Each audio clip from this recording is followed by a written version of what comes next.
Merhabalar arkadaşlar. Bugün sizlere G-Show ekran okuyucusunda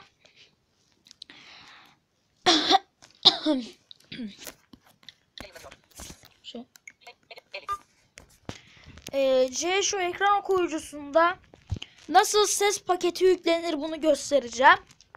Ben bunu zaten son bölümde bulamamıştım.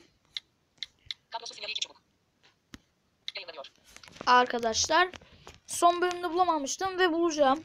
Yani bugün buldum ben bunu. Ve size tanıtacağım arkadaşlar. Perşembe akşamı buldum ben bu özelliği. Ve size bunu tanıtmak istiyorum arkadaşlar. Yani biz bunu nasıl yapabiliriz? Nasıl ses paketi yükleyebiliriz G-Show ekran okuyucusuna? Zaten hiçbir program kullanmayacağız arkadaşlar. Yani direkt G-Show programının ayarlarından yapacağız bu işlemi. Yani yok Audex programını indir. Yok şunu indir. Yok bunu indir. Yok APK'de sıra gir. Oradan ses paketi hazırla. Hiç böyle şeylere gerek yok arkadaşlar. 2 dakikada hazır. Yani. Bir dakika. Yani böyle 2 dakikada hazır arkadaşlar. Nasıl yapabileceğimizi şimdi size göstereceğim. Neyse konuyu daha da fazla uzatmadan hemen videomuza geçiyoruz arkadaşlar. İlk önce G-Show menüsünü açmamız lazım. Menü diyor ben de açınca. Ben G-Show artıyı kullanmıyorum. Ben normal G-Show'u kullanıyorum. G-Show ekran okuyucuyu. G-Show artı da var da ben G-Show'u kullanıyorum. Arkadaşlar şöyle yukarıdan aşağı doğru hızlıca parmağımızı kaydırıyoruz ve sağa kaydırıyoruz. Bakın. Yapamadım. Bakın menüyü açtım G-Show'u. Buradan G-Show ayarlarına basıyorum. Evet. Buradan ek kaynakları indire basıyorum.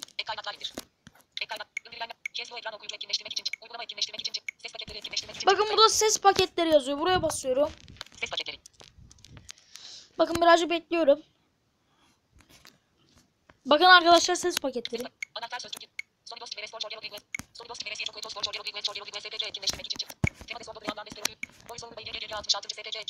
Bakın bu voiceover şöyle basayım hatta. Bakın böyle üstüne basıyorsunuz. Tamam diyorsunuz.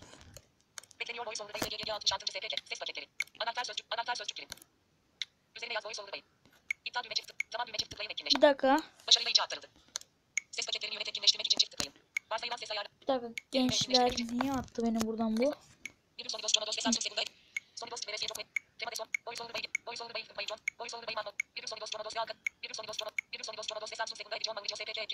Mesela ben bunu indireceğim, üstüne basıyorum. Ses paketini.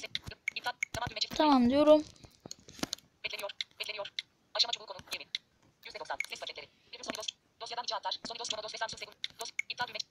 Tamam diyorum. Başarıyla içe aktarıldı diyor. Şimdi buradan çıkıyoruz. Normal G-Show ayarlarına geliyoruz.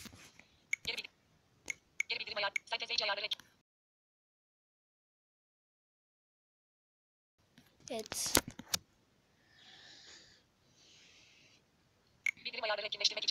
Bildirim ayarlarına basıyoruz. Ay bir dakika.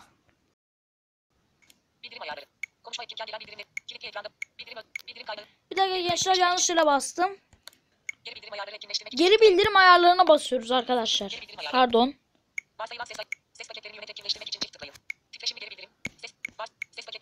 Bakın burada ses paketleri yazıyor. Buraya basıyorum. Ve burada bizim daha önce indirdiğimiz ses paketleri çıkıyor. Bir dakika kayıtta mıyız? Evet.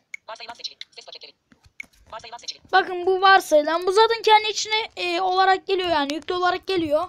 G-Show'un varsayılan geri bildirim sesi. Bakın yeniliklerine bakalım. Son dostum yazıyor. Üstüne basıyorum. Bakın.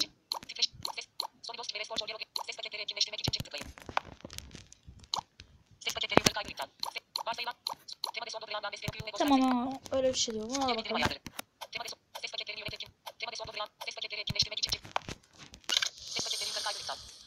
şöyle bir geri bildirim sesi. Evet, voiceover bayağı iyi. Normal bizim voiceover.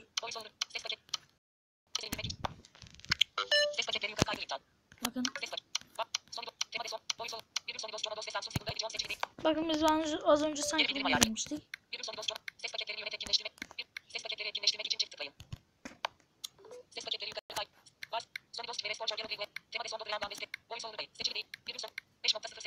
Bakın ben bunu indirmiştim. 5.0 yakın bir şey.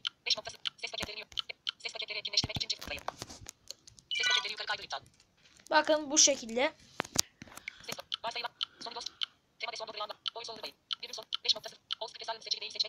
Bunu da indirdim. Buna da bakalım. Bir sürü indirdim. Anana.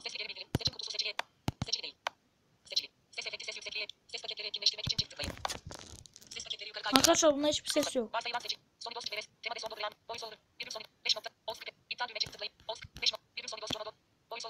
Evet, ben bunları indirdim.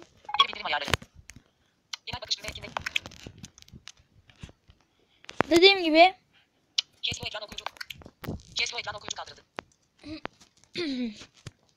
bu şekilde bu iş. Bunları size göstermiş oldum. Evet arkadaşlar, bugünkü videom bu kadar. İkinci videomuz gelirse, yani çekmek istersem çekerim, istemezsem de yarın videomuzu gelir. İkinci videomuzu. Neyse arkadaşlar, ikinci video olarak aklımda bir şey var. Neyse arkadaşlar, bugünkü videom bu kadar. Kanalıma abone olmayı unutmayın. Görüşürüz.